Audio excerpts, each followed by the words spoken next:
Hi, my name is Amy. Thank you very much for watching, and let's make some bad financial decisions together. This is for entertainment purposes only, so if you're entertained, please like and subscribe. I would really appreciate that. So, today I'd like to pursue trying to find the perfect portfolio with you. And the secret to this is there's not going to be one answer for every single person in my audience because we are all on different paths. We're all different ages. We all have different amounts of income. And we also have a different amount of savings already.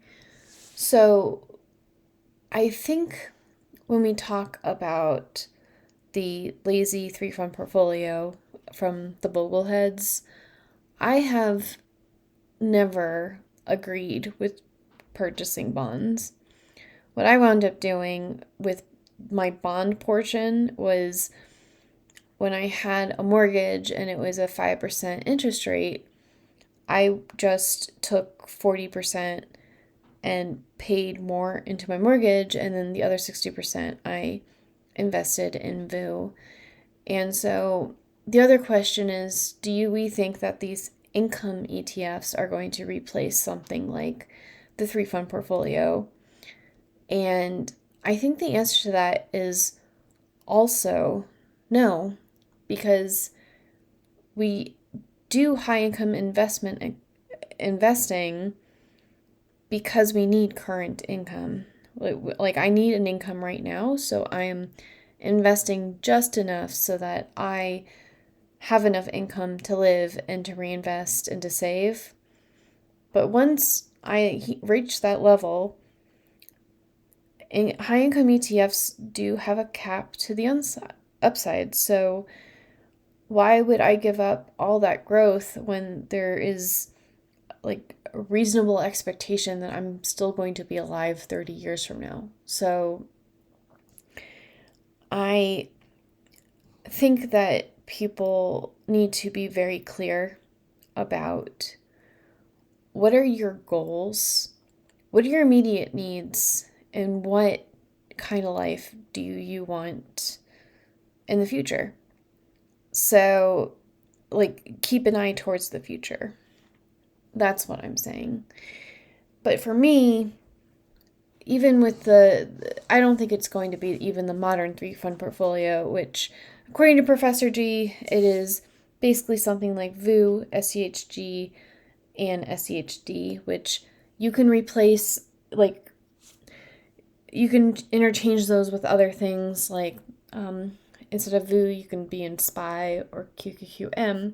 Instead of SCHG, you can be in SPMO or QQQM. And then for the dividend or the value ones, you can be in like Devo or VIG, things like that. So if you are in high income ETFs and you're getting a lot of current income, to me, it doesn't make that much sense to then also be in something like SCHD, because the theory behind investing in something like that with dividends is that the expense ratio for that is so much less and it has that much more price appreciation. So 30 years from now, the price that you bought in today, from it would be 30 years in the past, those shares that you bought, hopefully you're getting, that 10% distribution rate, but with way lower expense ratio, and there's no cover calls or anything. So it's a very safe, a 10% yield. But there's no guarantee because, SHD, they include and exclude companies based off of their criteria. So there's no guarantee that you really are even going to be getting that dividend yield. So if I can be in a high income ETF and it's already paying 10%, then I can and it doesn't appreciate in value that much, I can invest using that money into my growth stocks like SPMO And VU's not really growth, it's the broad market. So invest in things that don't have a capped upside. And that way, when you do need current income, you can sell those assets, put it into your high income ETFs, and then use that as your income in retirement. So the secret to that is just letting it grow uncapped is a good thing. So what do I think high income ETFs will replace? For me, it's already replaced my emergency fund. Because to me, having my portfolio give me my monthly expenses every single month, basically until the rest of my life, is a better emergency fund than just having 1 year's worth of emergency in a high yield savings account, which may or may not even keep up with inflation. So like if I'm getting 4% in a high yield savings account, but the real inflation is 11%, then that's losing money. But when you're in these high income ETFs, they're usually in money with, they're in companies with high implied volatility. And these companies, they get profits because they're selling goods for more money because inflation increased, so it increases the price of their stock, and so you proportionately get paid more because the price of the stock increases because the price of goods increased. So to me, I think high income ETFs just in general are better than like these traditional dividend stocks. So that might not ever wind up back in my portfolio. For myself, once I'm in a position where like I don't have crazy margin out, I paid off all my debt, all of that stuff, I might open up my Vanguard account again. I might do it at a different broker, but basically it's going to be 100% VU or like 60% VU or 80% VU and 20% SPMO. But I'm going to just put the money in there and have it auto invest and never look at it basically ever again, and just let it do its thing while I'm also have my income portfolio. And we all know how I'm trying to invest with my high income ETFs, the Superglass Canon Speedy Nav Decay portfolio. Here we come. So that was a video I just did.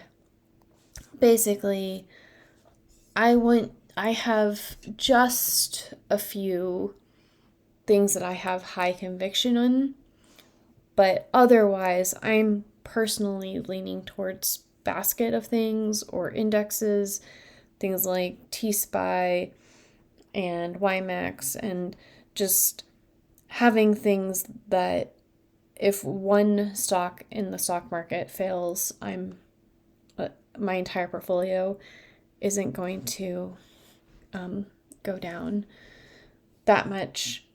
It's like to cushion it, because I think in the short term we can pick winners. We might even have a good success rate, but then you're going to pick that one thing that just wipes out your whole portfolio, and because humans are bad at risk management. So I just think that for the most part,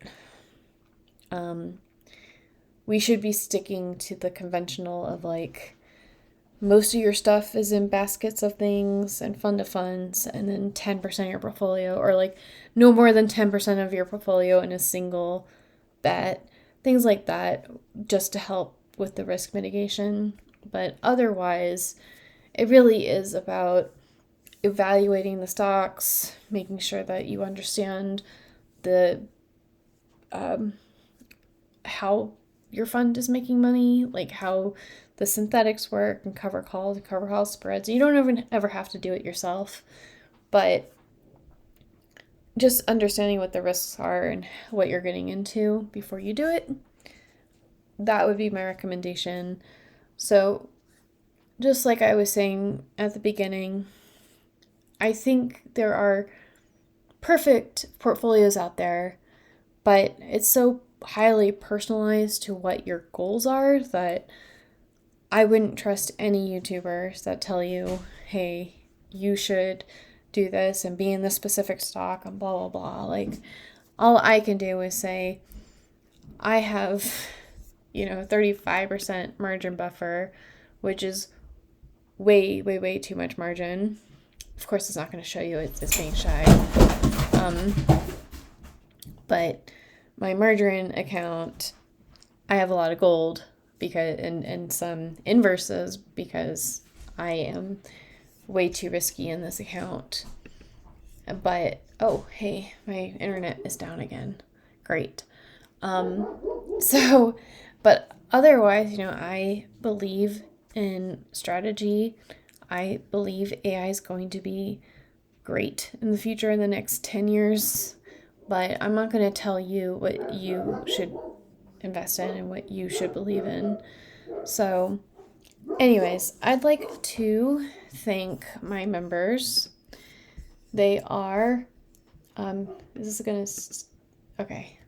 Scott Behringer, Michael Holliday, Motivation Boost, Shane O'Mac, Bill Bryant, Patriot Spalding, BGP Automotive, In My Opinion, Jetta, and Omega Werewolf X.